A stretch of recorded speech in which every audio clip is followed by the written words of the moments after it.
All right. In case you haven't noticed, Steve Bannon, who used to work for Donald Trump, has written a book called the Fury and the Fire, and it's like a National Enquirer book about the Trump administration.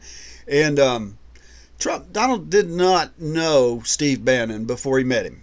There were the Mercer family, quite wealthy. They wanted to make a contribution to Mr. Trump's campaign, and it was a large contribution, $5 million. And their one stipulation was that he hire Steve Bannon in some significant capacity. So he hired Steve Bannon and cashed a check and made Bannon a strategist. So, Bannon went to work for him. And this was, I think, after the end of the primaries where Trump had essentially tied up the nomination. And Bannon worked for him through the election and then for several months after the election until he had pissed off so many people that Trump fired him. He fired him. And apparently, it looks like Bannon was the source of all those leaks early on. And if you followed the administration, then you know that there was a real problem. I mean, it was a real problem. So anyway, Bannon got fired, and he went back to work for Breitbart, who I think they're going to fire him too. Today I saw that, and it's being discussed. And Bannon needs to make some money. He's got to try to recover. So he's taking advantage of the moment. It's a strike while the iron is hot deal. So he's written this book.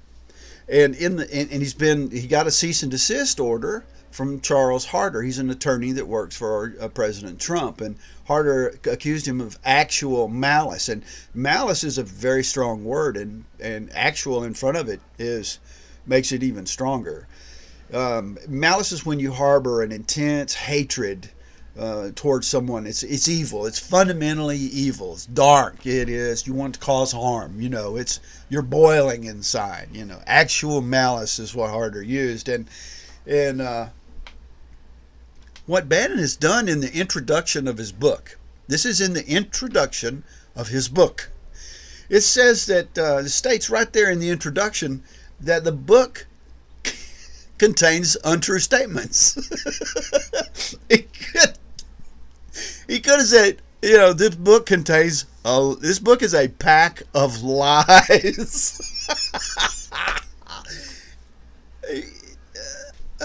This guy, man. This guy. There are other statements in there. There are other statements in there, and he cites no sources for them. They're just statements. Like, another person said, no sources. Some of the sources that he does cite, he cites some sources, and those sources have stated publicly that they never spoke with Mr. Bannon or Mr. Wolf about this book, and never made the statements that were attributed to them. This is what some of the sources are saying, that no, I didn't say that, and I never talked to anybody about that. Which falls right in with the first part where it states in the introduction that the book contains untrue statements. It's all a made-up fairy tale. It's a fantasy. It's a National Enquirer, let's get this out there, hurry, make something up. We need something that will sell. I don't know if it's going to sell.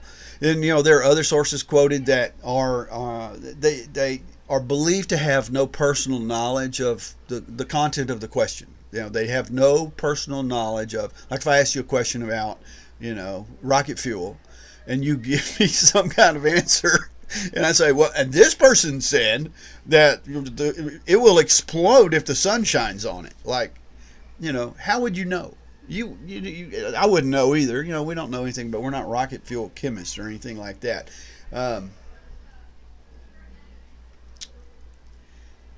And, of course, some of the people that he's quoted in the book are known to be unreliable sources, which is a polite way of saying that they're flat-out liars, that they've been caught lying about things before. Like General Flynn, who was fired for lying, and the FBI wants to use his testimony when he's an admitted liar and he's been charged for lying to the FBI. I mean, Well, is he lying now? I don't know. Do I want to believe this? They want to believe it, so they'll believe that. I'm going to believe that. That's what they are. And I just had to chime in about it, Mr. Bannon here, because he's made a mistake. The Donald is going to make an example out of Steve Bannon, and he should. When he is finished with this gentleman, there should not be anything left. I feel sorry for him, but he brought it on himself. Because this gentleman right here is going to clean Steve Bannon's clock. Just like Sean Hannity loves to say, tick tock, tick tock. Bye-bye, Mr. Bannon. Bye-bye. I'm Jerry Davis.